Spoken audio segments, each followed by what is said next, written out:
All right, so let's make sense of the significance of this conference. Bring in a political analyst, Professor Bheki Mngomezulu, who is also with the University of the Western Cape. Yeah, beg your pardon.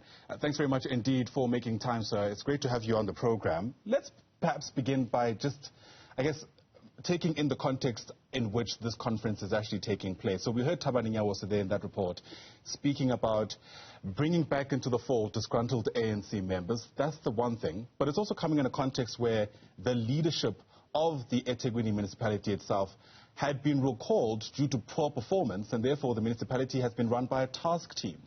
How do you reckon those things will affect the outcome of whatever takes place today? No, good morning, Ayanda. Good morning to your team and good morning to your viewers. I think that the ANC is in trouble at the moment because there are people who are working on the wrong assumption that rebuilding a party is an event. The reality of the matter is it is a process, and a lengthy process. You know, Ayanda, it's easy to destroy a building, but to rebuild that building will take you even 3 times more than you did when you destroyed it. So the ANC has been in tatters, and some of these problems come from within the organization. And then, of course, we will still have external factors, but the majority of the problems come from within the ANC. Yeah. So in this case, we hear that leaders are now determined to rebuild the party, which is what everybody should be working for.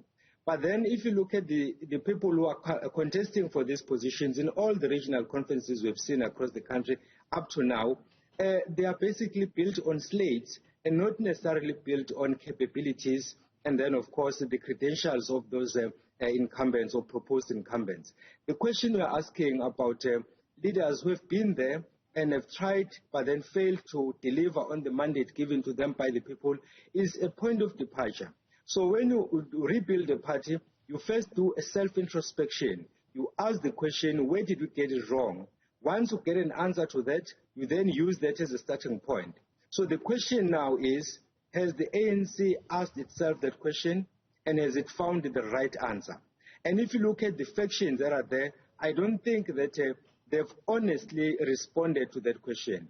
For example, you hear that Zandile Kumete is there, and then you hear that Thabani Nyawo is there. Both of them, of course, do command enough following or enough supporters.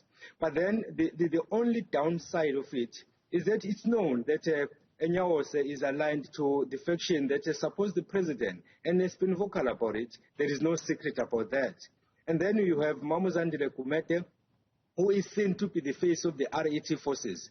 Of course, politicians will deny that, but it's a reality out there. So now the question becomes, how do you then rebuild the party when you still continue with the slates? That is a serious question which the ANC has to honestly address if indeed it wants to rebuild itself, which is what every one of us wants to see happening, whether we are ANC or not. Yeah, and it's not only about rebuilding the party, but it's also about rebuilding, dare I say, some of the buildings in eThekwini. In a stroke of irony, the party's own headquarters opposite the Durban ICC in eThekwini, at least the outside structure, leaves a lot to be desired. But, you know, you've spoken about, I guess, ways through which they could also refine their image. We've already seen videos from some of our colleagues in the industry of Chance, for instance, supporting or calling on the former health minister, Zweli Mkhize, to Phakama. And you know what that means in the context of what they're singing about.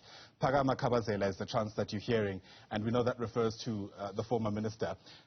But it's difficult to not look at that and think about the cloud of controversy that hangs around people that ANC officials are still calling on to lead them in these moments. I mean, how do they then sell this card of renewal and clamping down on corruption seriously in that context?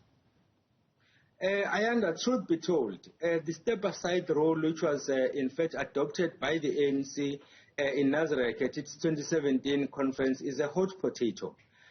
You have seen this happening in Mpumalanga, for instance, where you had Mandla Msibi being elected as the treasurer of the ANC in the province, despite the fact that he had allegations leveled against him, serious allegations for that matter, including that of murder and attempted murder. But he still emerged victorious. And then subsequent to that, you had Minister Mthethwa trying to explain. He was at pains trying to explain what the province should and should not do. And then, of course, you had Paul Mashatile, the Treasurer General of the ANC, who also indicated the complexity of this resolution when he said that it's not clear what is meant by serious allegations. And then you had Tumiseni Ntuli from the KZN PEC asking very critical questions as to how does one accept a nomination when in fact he is on a step aside. So basically it means that you are going to emerge victorious, but you are not going to ascend to that position, you are not going to take that position simply because you are still on a step aside. So the question then becomes, has the ANC thought this resolution through? And then what are the mechanisms that the party has put in place to address it? And then in line with the renewal agenda, does that assist the organization in that context? Because if I emerge victorious, and then you remind me of the 2017 resolution, and then you say I must not take that position, obviously someone else will have to step in. Will I be happy or will I be disgruntled?